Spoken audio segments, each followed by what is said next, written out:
So far this week, I've had to give myself at least 4 motivational chats. Not because I'm building myself up, egging myself on and trying to channel all the girl boss kick-ass vibes like you see in the movies. You know, where the underdog is stood in her pants in front of the mirror whispering, "You got this," to her reflection. No, it's because I can feel overwhelm creeping in and seeping into the pages of my calendar, which, by the way, tells me that I have precisely no weekends free for the foreseeable.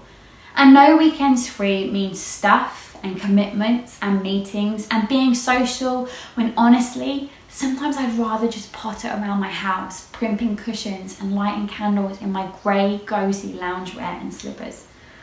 Oh, the dream. But this is not my first overwhelm rodeo. I've been here before, and chances are that so have you. Sometimes seasons become full of socializing, commitment, expansion, grit, preparation. And whilst it can be good and fun, it usually means a full head, diary, and list to tick off before Monday rolls around again and the show continues to rock on. So in the name of motivational chats, or rather in the hope that we can all take a moment to ground our soul in truth and get some much needed perspective, here is what to do when you're feeling overwhelmed by everything that is coming up. Number 1, create margin for nothing. I'm hoping that even if your weeks are fuller than usual, that you're still proactive and protective about your Sabbath. Because full seasons are not opportunities to reject the gift of God's rest and grace. They're invitations to embrace it all the more. But more than a day of dedicated rest and worship, create white space in your diary. Pockets of time for nothing, for pottering, for an extra long bath with a hair mask. Space for PJs and candles, for reading or napping or catching up on New Girl.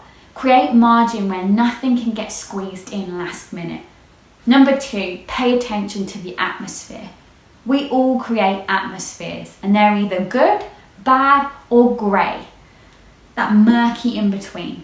Listen to your words, listen to your body, listen to your mind and actions. Is your home peaceful? Are your words life-giving? Is your body calm? Pay attention to what's being said, with or without words. And then, number 3, set the tone. One of the first things I did when I started to feel overwhelmed was determine in my heart that this season would not be one of fear and stress, but one of peace and one of joy. We have to take authority over this season by setting the tone. How? Well, through prayer, worship, through wise words, through wise choices, through patience and stillness, not hurry and not fear. So we need to, number 4, recognize and live within the limits. As much as it pains my type A self to say I am limited, I'm limited by design and default. And friend, so are you. We cannot have and do it all. And within each season, we are all gifted. Yes, gifted. It's a trust, surrender, faith thing. We're trusted, we're gifted by God with limitations. We are limited by our personality, capacity, season of life, family situation, health capacity. The list goes on. So get realistic. What can you actually do? What is actually important to God and to you? What does wisdom look like in this season? If God's heart for you is that you stride in His grace and pace, even in full seasons, where are you striving? Where are you living out of fear or impatience? Lay it all at His feet and only pick up what is needed. Well, I want to encourage you. Thank you so much for being here, for being part of this community. I'm really hoping that these little points that help me navigate overwhelm will help you if you're feeling a little bit like the same. I really hope that if you found this encouraging and helpful, that you would like this video. And if you found it helpful, would you share it with your friends? You can find more over at standout.co.uk.